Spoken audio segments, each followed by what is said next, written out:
All right, so this week on the Vinyl Guide, we're doing not only audio but a video episode as well. I hope it's video. These cameras have films lucky in you them. people. Yeah, absolutely. Everyone who's been dying to know what I look like, well, here it is. And we are here in the famous back room of Downtown Music here in Sydney, Australia. A very famous music store on Parramatta Road. We are here with Mark Evans, a bass player of Rose Tattoo, former bassist of AC/DC. And how you doing today, Mark? I'm doing great. Yeah, I've had a lovely sleep last night, getting used to the time zones again. I overslept, but hey, I made it. Where you been recently? Annandale. Yeah. But no, recently with a band, Germany, Switzerland, Austria, Netherlands, Belgium, France, Ireland, Northern Ireland, Scotland, England, and Melbourne. No wonder you're tired. Yes. Jeez. And you're kicking off a Rose Tattoo 40th anniversary of the Rock and Roll Outlaw album. Yeah. And that's starting this summer and will probably be going all through 2019, right? Yeah, we're doing that. Yeah, we've planned to do some more recording too. It's amazing. It's 40 years since the release of that first Rose Tattoo album. You know? I was around at the time, so I knew the guys quite well, and because they recorded for Alberts and George and Harry produced them. Yep. I've admired Rose Tattoo from afar and very close in for over 40 years, and I'm a very patient man because they've been my favourite band for nearly 40 years, and they finally saw the light and Angry asked me to join. Yeah. Well, that's fantastic. Look, I do want to make sure people know about your book, Dirty Deeds, My Life Inside and Outside of AC/DC, and we're going to get into some of the stories in here, including the fact that you've been asked to join Rose Tattoo multiple times. Yes. And you finally said yes. They finally got you. Yeah, there was the timing wasn't right, Yeah. and the other thing, I was absolutely terrified of getting of tattoos. Of course, I've still managed to dodge that, but it's the clock's ticking, I think. Well, the inner scars count, don't they? Oh, plenty of inner scars, man. Plenty of inner scars. So we're gonna. I've been married 3 times, you know. Plenty of outer scars too. Yeah. So we're going to get into the Rose Tattoo bit, but what I want to do is chronologically, let's go through some of your history on vinyl record. Now we've got a stack of records here. We're going to go through them one by one and just kind of talk through some of your memories of those records and recording them. Before we get into that, as a youth in Melbourne, you were not born to a family of wealth or means. No, not at all. But what role did music play? Did you have records at home? Oh, it's stacks of records. My first memories really is, I best probably explain the family first. I've got 2 sisters and a brother, and they're all a lot older than me because my eldest sister and my brother John are from my father's first marriage. He unfortunately lost my father lost his first wife to a brain hemorrhage. And then my other sister Judy is from my mother's first marriage, and I'm probably the common denominator to all of them, and that's how they become the Brady Bunch. I guess the cool thing is it's a blended family. I've always thought of them just as my brothers and sisters, to the point where when I was writing the book, I explained the family setup in the first couple of pages. I actually got it wrong. I called my eldest siblings stepsisters and stepbrothers. That's not the case. They're half brothers and half sisters. Okay. Yeah, so that's how much regard I pay for it. I didn't know what they are, you know. It's all mixed up, but they were family. It was all... Yes. And then music and records. Was it a music? My first memories when I was a kid was listening to Elvis Presley and Jerry Lee Lewis and Little Richard getting played. And there was just like it was like a sock hop. You know, everyone was driving around the room, and I thought this is great. And even before that, I've got memories of my father listening to things like Johnny Cash and Patsy Cline. He was a big Nat King Cole fan too, so some great music. And my mum was Sinatra through and through. So, my first memories always seemed to relate to music. And then with my sister, younger, nearest to me, she was a big Beatles fan, which left me nonplussed because I've never really related to the Beatles. I don't know why. You know, they changed everything, but if I wouldn't stick my head over the back fence to see them. But, you know, which infuriates Beatles fans. They go, what do you mean? They're the greatest band in the world. Oh, my God, I don't understand. You know, they go, oh, please, mate, I don't like them. It's okay. They're a good band. I don't like them. Not everyone has to like them. Which is strange because I became good friends with George Harrison for a period, who was just a great guy. Wow. I never really told him I didn't like the Beatles. It would be a bit uncool. So what was the song or the album or the record or what made you start to pick up an instrument? Oh, boy. I think it goes back to something. There's a number of things, but the one that sticks in my mind most vividly is I went with my pals to see the Woodstock movie, and there was The Who doing Summertime Blues and all that sort of stuff, and I just went, oh, man. And then there was a Cream live album with Crossroads on it, and I remember listening to that over and over and over again. I thought, oh, man. I literally got chills and, you know, like butterflies listening to this music, so I thought, oh, this is fantastic. I've got to try and be able to try to do that. So that was the start of it. We all went and bought really bad nylon string guitars, and, you know, the crap our parents would have heard at this stage would have been awful, you know. Right. And then they sort of, you know, went on to electric guitars and then amps and drums, and then it got worse for the parents, you know. So, amplifiers, the louder it got. Oh, yeah. And when you're living in a housing commission project on the 12th floor, they love having bands rehearse. Oh, God, you're good players. And at that point, we couldn't even play. So it was. I wish we had recorded some of this stuff because it would have been disgusting. So the 12th floor. So not only did your parents get a show, the neighborhood did. It was like an amphitheater. I think they heard it in Cincinnati. So you had yourself a bass rig, and you tell the story in the book again about how the audition came to be with AC/DC. Yeah. So I won't belabor that, but the whole story's here in the book. But at that audition, get back on mic. At that audition, apparently you passed it because they handed you one of these. I'm not too sure because they never actually asked me to join the band. Oh, okay, all right. They were kind enough to let me know when I was out of the band. Okay. Don't let the ass hit you. But that's the first record. I wasn't actually involved in the recording of this one because that was recorded in November 1974. That's got Bon on it, of course, right? And it's got a different rhythm section on it. There's a couple of different drummers, and there's George playing a lot of bass on it, and Peter Bailey, who was a bass player immediately before me, was playing on it. So that was the first one, and I think Bon joined the band the start of November 1974, and he virtually went straight into the studio because he had history with George and Harry. George and Harry knew him quite well. When you went to audition for AC/DC, were you aware of AC/DC? I was aware of them only slightly. I knew there was two brothers in the band, and I knew that there were younger brothers of George Young, which to me was pretty impressive because I loved the easy beats. Right. And I knew one of them dressed up as a schoolboy, and I think I have a memory of seeing a countdown, and they were on that, and I was just trying to work out why the little guy at the front was wearing a Zorro suit. Because he had all these different suits. Okay. Because he wasn't just a schoolboy.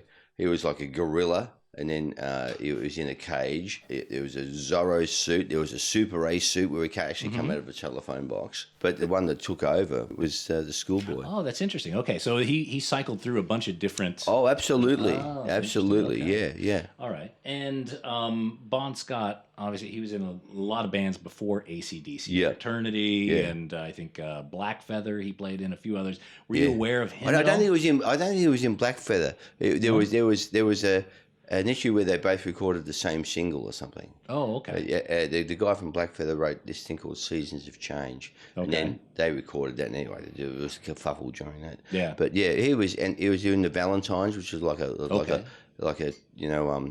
teeny bopper kind of band. Yeah, what they used to call bubblegum band. Yeah. And that's where I first saw Bon. You know? Yeah. They used to wear these god awful orange flares and high heel shoes and these chiffon tops where you could see his arms.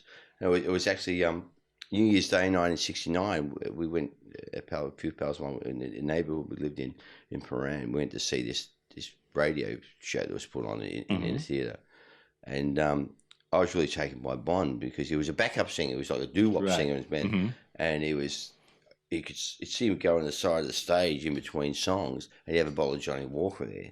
And he was nicking that, and then he started to sweat and all that, and then because it wasn't cool to have tattoos, it says he had all this compact makeup on there, so he started melting, and then he sort of became Bon Scott. But that's the first time I come aware of Bond, and ever since then I followed his career. You know, this guy's cool.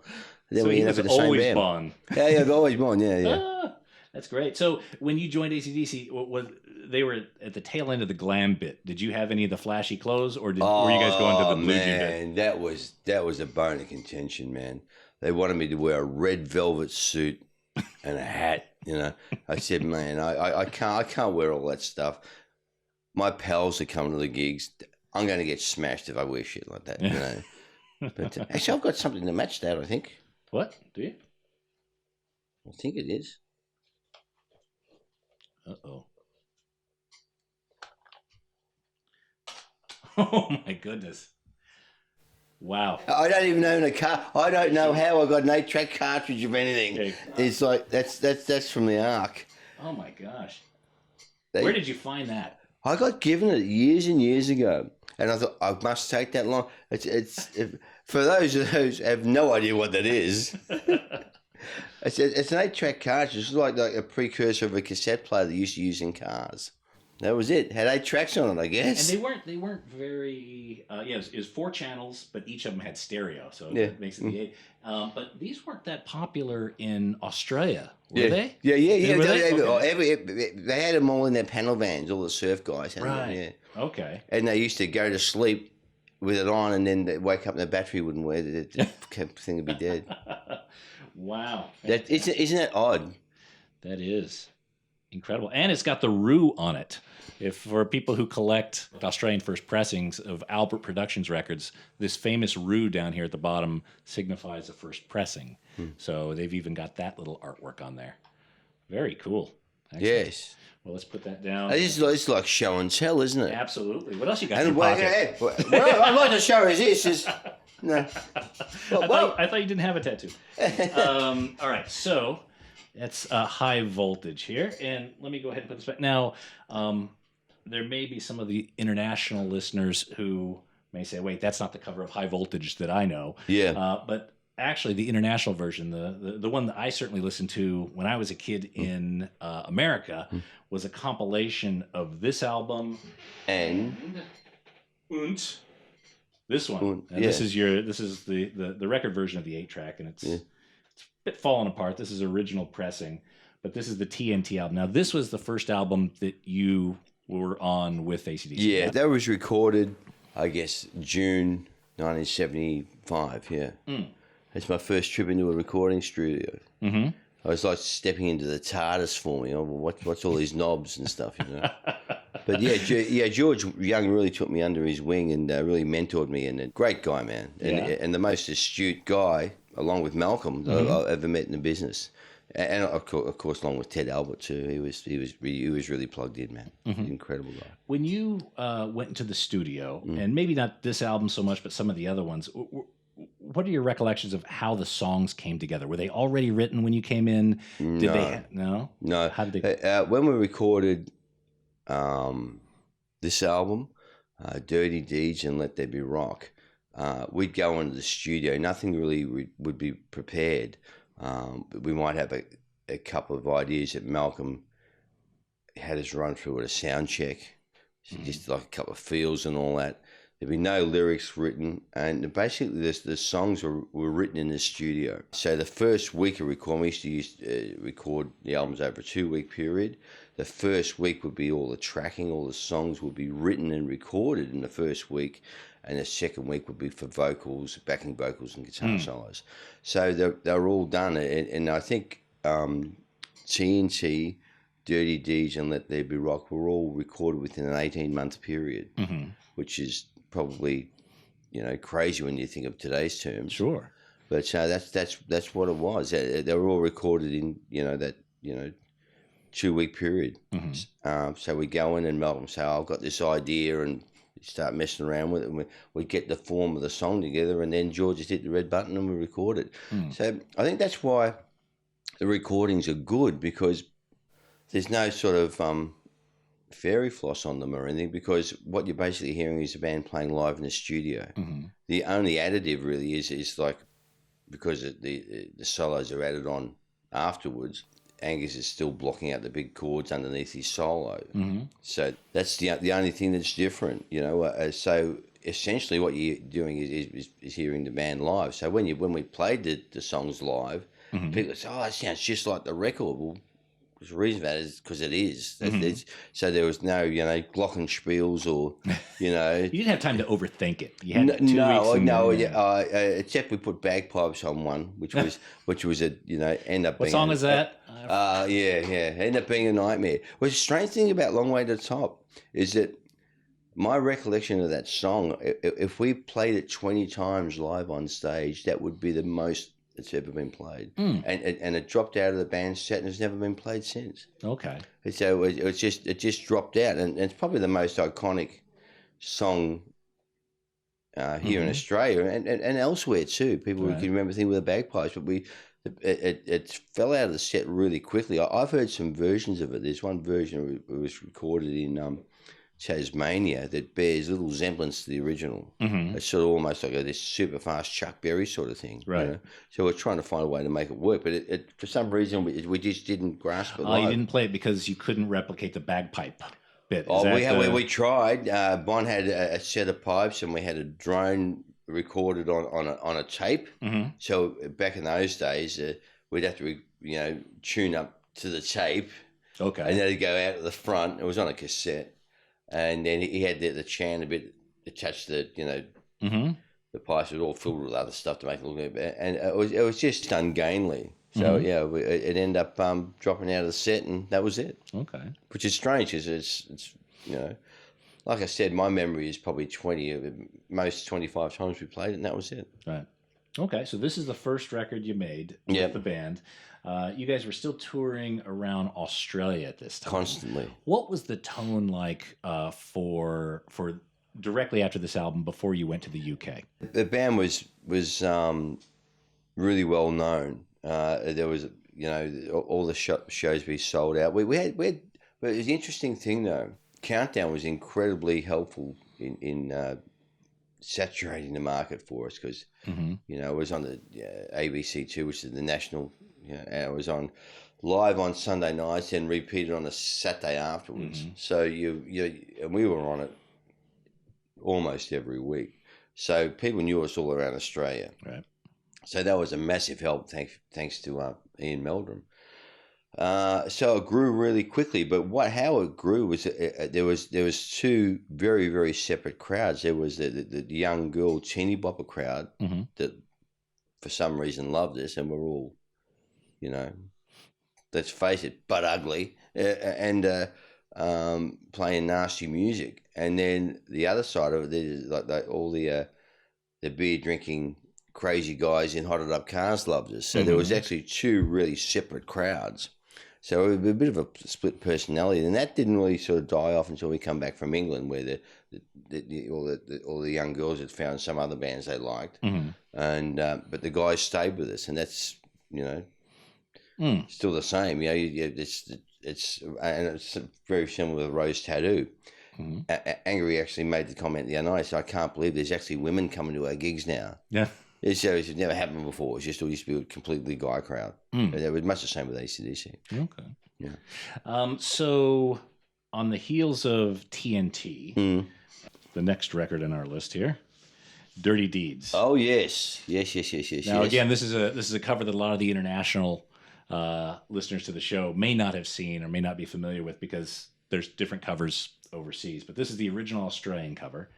Now, it's a bizarre cover, isn't it? It is. Do you recall anything about this, or actually any of the cover art being made, or? No, because we didn't have any input into it at all, because we just weren't available to comment on it. We sort of trusted, Alberts, who they were doing all the covers at that stage. Right. It was fine. We didn't it's an album cover. We didn't really sort of cover the album. Mm-hmm. The only cover that raised our eyebrows, a bit more than that, was the original High Voltage cover over in England and Europe. I don't know if you've ever seen that, but This that one? is, oh man! Thank you very much. Talk to us about that is, how did this atrocity come to be? I have no idea. We saw that, and it was just this general. It's a joke, right? But what made it even more frustrating was the back cover. It was fantastic. It had all these photos and letters that were supposed to be written to us. And the back cover was fantastic. Mm-hmm. Obviously, all the budget went in the back cover because that is even 43 years later, that is just repulsive. What is it? What is it doing? Well, what? Well, apparently it's Bond giving a thumbs up, and it's Angus looking like he's stealing a bag. Yeah. And in a lightning storm. Yeah, as you do. And again, this was a compilation of TNT and High Voltage, but for the UK. Yeah. And this was pressed. Europe, yeah. Yeah, Europe. This was their first introduction to AC/DC on. How did it work after a cover like that? So let me ask you this: when you were overseas in the UK, you were hanging out with Malcolm and Angus and Bond and a lot and Phil. When they saw this, do you remember their reaction? Stunned silence. Everyone just said, "No, we got to change this." It was too late. It comes out tomorrow. So it was. I do not know who approved it. I can only assume that it was someone with brain damage. It's it. Can you? I'm starting to feel ill looking at it now. In fact, if you threw up on it, you wouldn't notice it. You'd probably improve it. I'd say. Yeah. Okay, Yeah. I'll take this down for all involved. Yeah, but that's like we probably would improve it. That's like a cyclone going through Haiti. It's done $3 billion worth of improvements. And then we do the okay. Oh yeah, you're very good at this. You could be a barrel girl. I think so. I could replace Vanna White on Wheel of Fortune. Oh yeah, Vanna White. No one can replace her. Oh well, give me a few minutes. All right. This won't take long, did it? It never does. So when it comes to this out now, this was recorded before you went to the UK. Yes, yeah. Did it come out in Australia while you guys were overseas? No, because the first album kept on selling, they held it back. Okay. And it didn't get released until we actually came back and toured. Okay. After the first trip overseas, which was quite an extended time. I think we left in April and we didn't come back till the beginning of December. You timed it perfectly for the weather. Yeah. Okay. Well done. Oh, London in December, isn't that a peach of a place? Grayer than grey. So now I've got a video of a lot of the AC/DC first pressings on YouTube. I'll link to it, but without going too in depth, Dirty Deeds came with an extra bonus here. Yes, I'm aware of this. Do you recall any memories of this? At the time, I was aware of it, but it's become obvious later on, in the fullness of time, how important it is. And it's quite a big deal. You send away and you've got a T-shirt print or something like that. Well, you were able to, and this flyer came in the first pressings of Dirty Deeds. Essentially, fans of the band could send away $3 for a songbook, an AC/DC songbook that had all the different chords and whatnot in it. And is that the one with the funny caricatures and stuff in it? Yes. It is. Yes. Yes. Now this is super, super rare. Not only is it hard to find a first pressing of the record, but a first pressing with this, and then some kid who sent the $3 in to get the booklet and held on to it. Yeah, these are pretty hard to come by. But yeah, if I have two of these. You have two of those? Yes. Oh my gosh. I was learning. That's quite a retirement portfolio. That's about it all. But I can't read music, but like besides that. So yeah, and there's some pictures in here. There you are. Oh yeah, blowing up. Oh, I'm blowing up Angus. Yeah. And it says poof. You can't say that anymore, can you? Yeah, us getting arrested. That's our manager, Michael Browning. He's the big guy. So, do you recall much about this book, or? Only through later years when people say, "I've got one of these books," Mm-hmm. and I'll be like, "Oh, super!" Uh-huh. You know, and yeah. Okay. Yeah, I know it's become very, very collectible. Yeah. Along with, there was a when we come back from England, we had a tour program that came out. Mm. And can I swear on this? Yes. Okay. All right. Because I insist. Oh, thank you. Initially, we wanted to call the tour "The Little Cunts Have Done It," Mm-hmm. which got knocked back. I don't know why. You know, Marketing people. Yeah. So it came back as a giant dose of rock and roll, and we had a program printed, and on each page there was a photo of a member of the band with a quote on the top, and the quote on the top of my page was, "I want to make enough money so I can fuck Britt Eklund," and that got it withdrawn from. And it wasn't my quote; it was Bond's quote. Honestly and he put it on my there was this shitstorm of press, and these people we ended up getting banned from a whole bunch of gigs, and but that's a very collectible thing. And a friend of mine sold one recently on eBay and got $6,500 for it. Jeez. Okay. Yeah. But anyway, the thing, there was Bond's quote about Britt Eklund, and so after all the firestorm finished, we got on the tour bus, and Bond got on the tour bus one day. We were very forlorn and looked at me and just gave me this awful look, and he walked past me. Then about a couple, he tapped me on the shoulder. He said, "I must speak with you." He sat down. I said, "Listen, there's a problem." "Oh, what's happened?" He said, "Man, you got no manners. How dare you speak about that nice woman, Britt Eklund, like that?" I said, "It was you. You said it." No. Yeah, I'm hearing it was you. You know. And he burst out laughing. This is great. You know. So I carried the can for it. Wow. Yeah.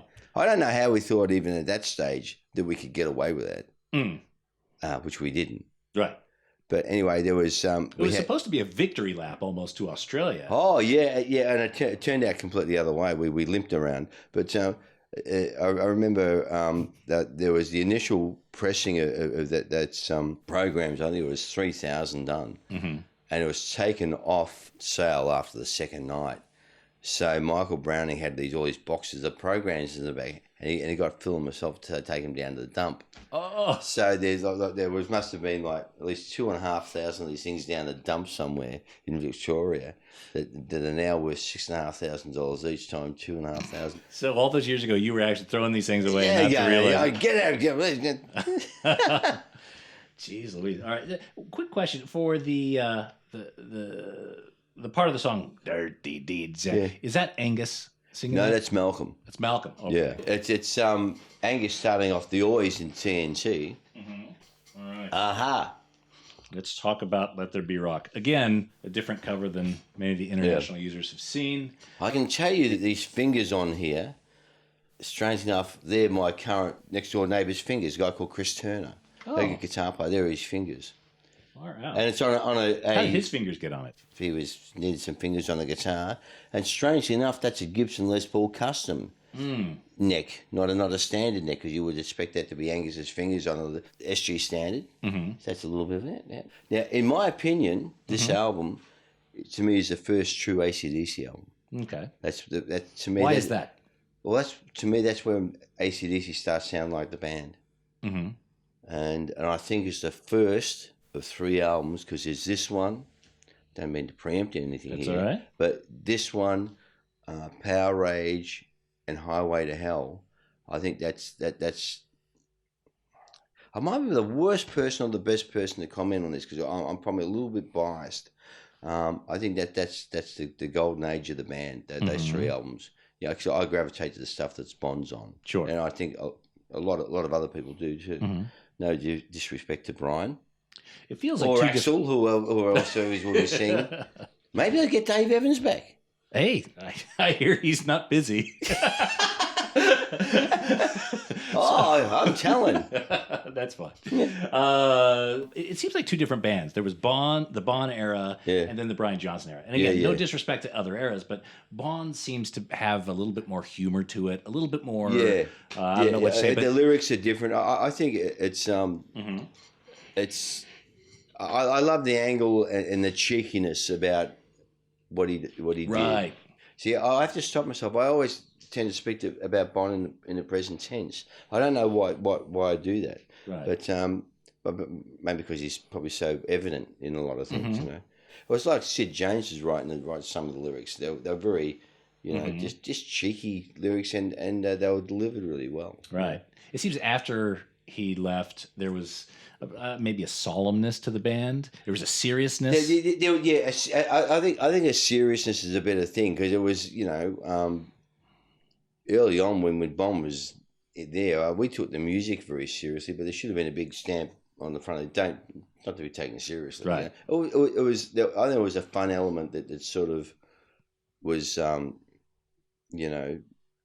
washed out of the band, I think, and I think it's probably maybe to do with the American market too, but plus Emily Bond couldn't do any more records after he died, so that was it. Maybe the band felt they had to distance themselves from that image a bit. I don't know if once again, I wasn't there at the time, so I can't comment, but going on form, they would have just continued on the automatic sort of way they did things, But as far as a transition in between Bond to Brian, I'm on record as saying that I was just amazed at how the guys handled it. I didn't handle it very well, and I wasn't even in the band at that stage, and those guys were living with it every night. So I think that the way that they made the transition was phenomenal. Yeah. A lot of respect for the guys. Well, again, you've spoken about this in the past. It's very magnanimous. You seem to have a very an honest distance from that, to where you can your comments on the transition to Brian. There's no bitterness. It's nothing but gracious there. Yeah. And now you seem to be doing a lot of events around Bond's life. For instance, the unveiling of a statue. There's Bond Fest, those sort of things. You're almost a spokesperson for that era of the band. That's never been an agenda to be like that, but it's just I've been invited to go places and do things. I thought, that'd be good. Bond would dig that, know. So it's good, and because the guys in AC/DC, they tend to shy away from things like that. I think it's nice. I feel compelled to say yes to things like that. There's a lot of things that I've been asked to do. I just say, "You want me to do what? Are you kidding me?" But when there's things like something to do with like the Bond Fest in Bond's hometown of Kirriemuir, things like that, and then there's another fan festival in Germany in Geiselwind that I've done. If they're more celebrations than anything else, and Bond did like a celebration, so right. Yeah, if it's authentic and there's an honesty to it, I have no problem. I don't do a lot of them. Right. It just appears that I do a lot of them because I turn up now with Facebook and all that. But I thought of many times of what Bond's reaction would be to it. I think he'd have a bit of a grin on his face. Yeah, it's good. Well, it's good you're there. Yeah, and I think someone should be. The band doesn't seem to comment on it, so it's good. No, that's the band's way, though. That's the choice that's the common stance the band's always taken, which is fine. And now particularly with Angus, with the future of the band in his hands, that's the way it should be. He's a guy that's been there all along, and I'm sure he's getting plenty of advice from all the social media about what he should do, but he should do what he thinks right, and that, hey, if personally, I'd love to see the band do a final tour, and to me, the lineup, once again, this is like an opinion from.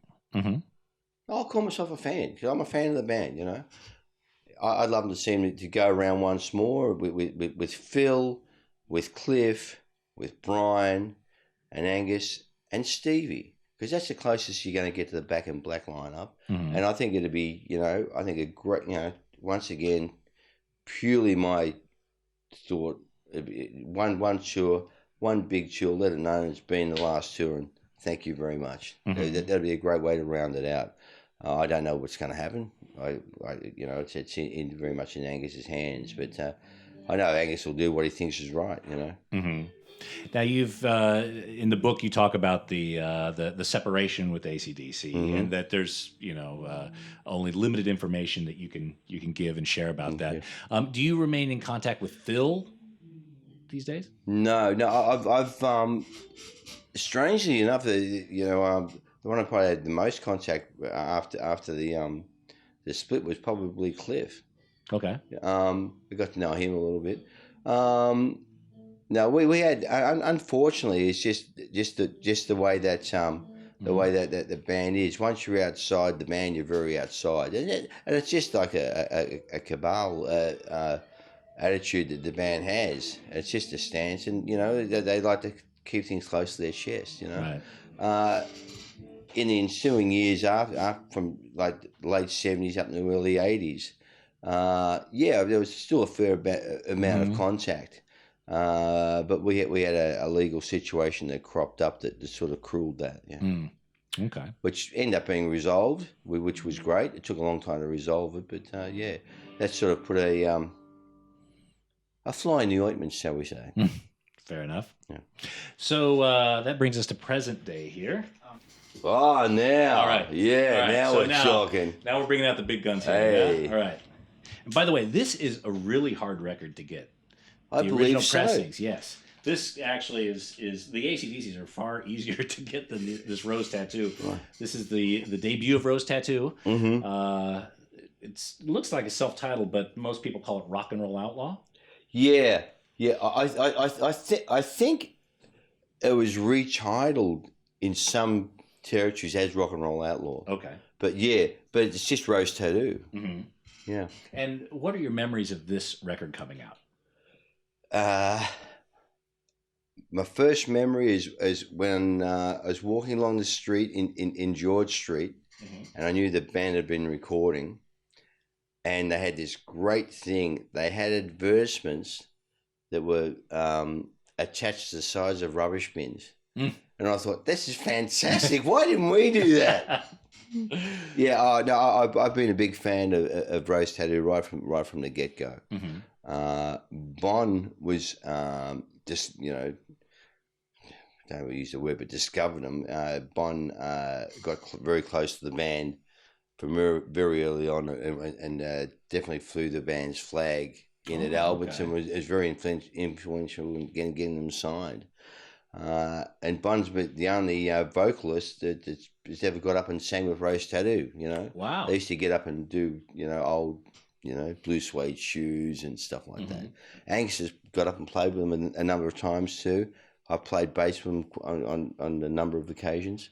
Are they from Sydney originally? There's a big mix-up. Peter was originally from Brisbane. He came down to Sydney because he was part of a band called Buffalo. Angry, Mick, and I believe Dallas were from Melbourne. And Ian Rylands was also from Melbourne, but they sort of all different times sort of moved up and congregated in Sydney. That people accept that as the original lineup. There was another drummer and another guitar player and another singer in the band originally, but they didn't last. They might have done a couple of gigs with that lineup, but not very many. Okay. The accepted first. History says that their first gig was at in Chequers in New Year's Eve, 1976. Okay. And that's where Bond saw them first time. And cause we would have been recording Let There Be Rock at the time.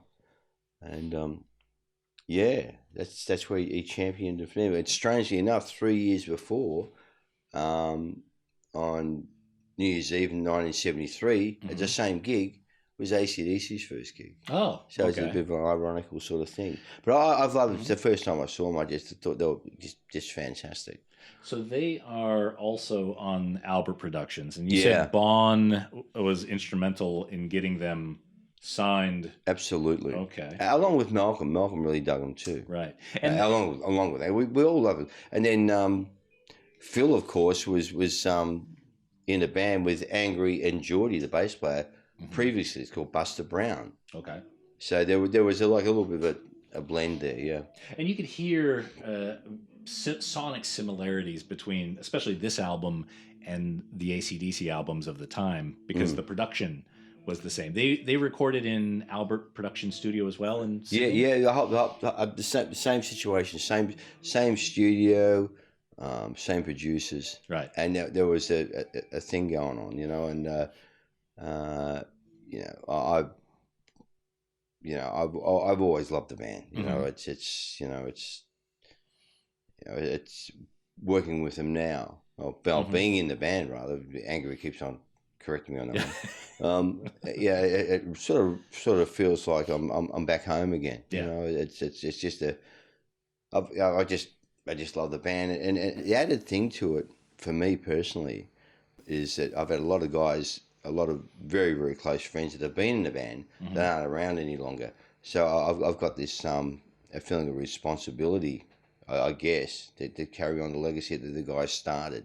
Like two guys, particularly Ian Ryland and Mick Cox, is two of my closest friends, and unfortunately they've all passed due to cancer.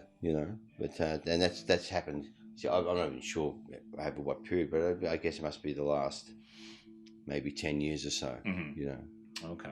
Yeah, but so it's the importance is not lost on me, and it's great to be able to be involved with it, and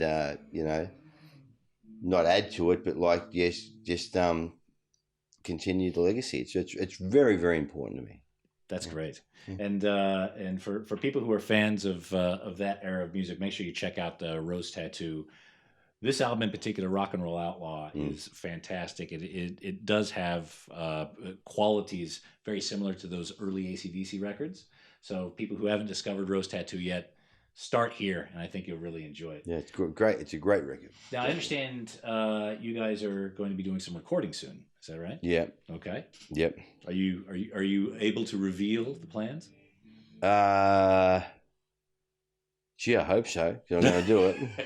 We're going to re-record this album. Yeah. Yeah, Wow. in the entirety. There may be some bonus tracks recorded, so depending on time.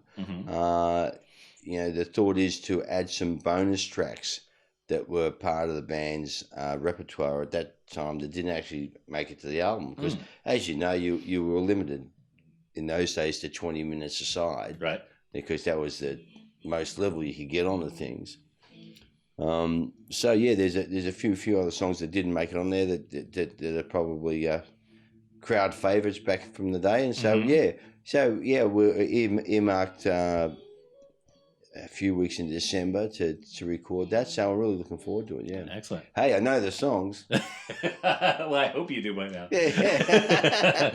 Well, so again, Rose Tattoo is going to be touring around Australia for the latter half of 2018. Yep. And you guys are going to Europe as well. Yeah. We've done 2 trips to Europe this year. The next overseas trip we go is February next year, 2019. We do the Monsters of Rock cruise in the Caribbean. Yep. Which is going to be great. There's a whole bunch of noisy bands on that.